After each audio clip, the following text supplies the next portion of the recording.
kita akan belajar bab induksi matematika. Jadi yang pertama ada pengantar. Kita akan belajar yang pertama dulu, ada pengantar induksi matematika. Yang pertama ada notasi sigma. Apa sih sigma itu? Nah, notasi sigma itu dilambangkan dengan yang seperti itu. Ini notasi sigma. Dia itu adalah pelambangan menuliskan penjumlahan beruntun suku-suku barisan bilangan. Jadi kalau kalian punya sigma, ini bacanya sigma K sama dengan 1 dimulai dari 1 K-nya sampai dengan N. Dengan aturannya UK. Jadi nanti yang berjalan adalah nilai K itu. Nah, tadi dimulai dari 1, berarti nanti U1 ditambah U2, tambah U3, dan seterusnya sampai ke batas yang terakhir yaitu N. Nah, kemudian ini ada contoh soal. Jadi kalau kalian memiliki contoh soalnya sigma I sama dengan 1 sampai 6 dengan rumusnya AI. Jadi nanti yang berjalan adalah nilai I-nya. I-nya dimulai dari 1, berarti nanti A1 ditambah A2 ditambah A3 ditambah A4 ditambah A5 dan seterusnya sampai di batas atasnya. Kita lihat di batas atasnya adalah 6, jadi nanti berakhir di A sama A6 seperti itu. Oke, untuk contoh yang kedua ada sigma K sama dengan 1 sampai 5 dengan rumusnya ada K kuadrat. Jadi yang berjalan adalah nilai K. Nilai K di sini dimulai dari 1, berarti nanti kita gantikannya jadi 1 kuadrat ditambah, kemudian berjalan jadi 2 kuadrat ditambah 3 kuadrat ditambah 4 kuadrat ditambah 5 kuadrat, berakhir di 5. Kenapa? Karena di sini batasnya adalah 5 sampai di 5. Seperti itu. Kemudian untuk contoh yang ketiga, kita punya sigma B sama dengan 4 sampai 6. Berarti nanti yang berganti nilainya adalah si B. Dimulai dari 4, kemudian nanti berakhir di 6. Rumusnya ada 3B plus 2. Kita ganti semuanya. Jadi yang pertama B-nya diganti 4, 3B. 3 dikali 4 tambah 2. Setelah itu berlanjut, jadi setelah 4, 5. 3 kali 5 ditambah 2. Lalu berlanjut lagi 3 dikali 6 tambah 2. Berakhir di sini di 6 karena tadi batas atasnya adalah angka 6. Seperti itu. Nah, ini ada sifat-sifat dari notasi sigma. Untuk yang pertama ada sigma K sama dengan 1 sampai N dengan rumusnya adalah K. Jadi nanti yang berubah itu K-nya ini. Dia akan bernilai sama dengan I sama dengan 1 sampai N. Rumusnya ini I. Jadi nanti yang berjalan tinggal 1 ditambah 2 ditambah 3 seperti itu. Nilainya akan sama. Oke, untuk yang kedua ini kita punya sigma K sama dengan M. Jadi K-nya dimulai dari M kemudian sampai berakhir di N. Dengan rumusnya adalah C. C ini adalah konstanta. Kalau konstanta dia bernilai tetap. Misalkan saja angka. Kalau misalkan angka 2 berarti dia 2, nggak ada nilai yang berubah karena nggak ada K-nya di sini. Sedangkan yang berjalan di sini kan nilai K.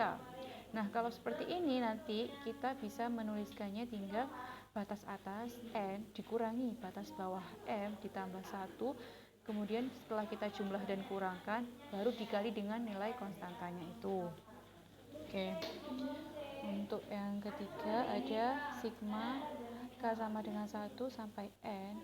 Rumusnya ini ada konstanta dengan K. Jadi ada konstantanya, tapi di sini juga ada nilai yang berulangnya, ada K-nya. Nah, kalau seperti ini, konstanta ini bisa kita keluarkan di luar sigma. Jadi kita tinggal mengerjakan yang di dalam sigma ini. Oke. Selanjutnya ada sigma K sama dengan M sampai N dengan rumusnya K. Itu akan bernilai sama ketika K-nya batas bawahnya kita ganti menjadi M plus P, batas atasnya juga kita tambahkan P. Tapi syaratnya yang di sini itu kita kurangkan rumusnya. Nah, kebalikannya kalau batas atas dan bawahnya itu kita ganti dengan dikurangi P, maka di rumusnya itu ditambah P. Oke, selanjutnya sigma K sama dengan 1 sampai M-1 dengan rumusnya K. K kalau ditambah dengan K yang dimulai dari M sampai N, rumusnya juga sama K. Ini bisa kita jadikan satu langsung, tinggal sigma K plus 1 sampai N dengan rumusnya K. Syaratnya M itu kurang dari N. Nah, yang terakhir, sigma K sama dengan S. Jadi batas bawahnya S, tapi batas atasnya itu juga S. Dengan rumusnya yang di sini itu K. Jadi nanti tinggal kita ganti saja langsung sama dengan S. Nah, ini untuk contoh soal. Contoh soalnya, misal diketahui sigma N sama dengan 6 sampai 25 PI. Jadi ini sudah diketahui, PI-nya sama dengan 10. Maka nanti kalau kita diminta mencari nilai sigma N sama dengan 6 sampai 25, 2 ditambah PI, ini seperti apa nanti? Nah, ini akan kita bahas di kertas.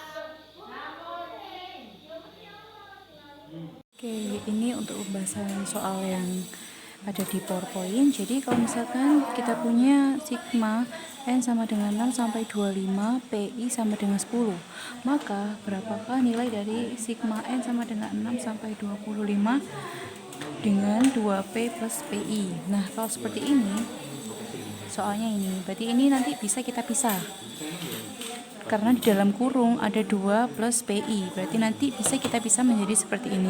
Sigma N sama dengan 6 sampai 25, 2 ditambah sigma N sama dengan 6 sampai 25 PI.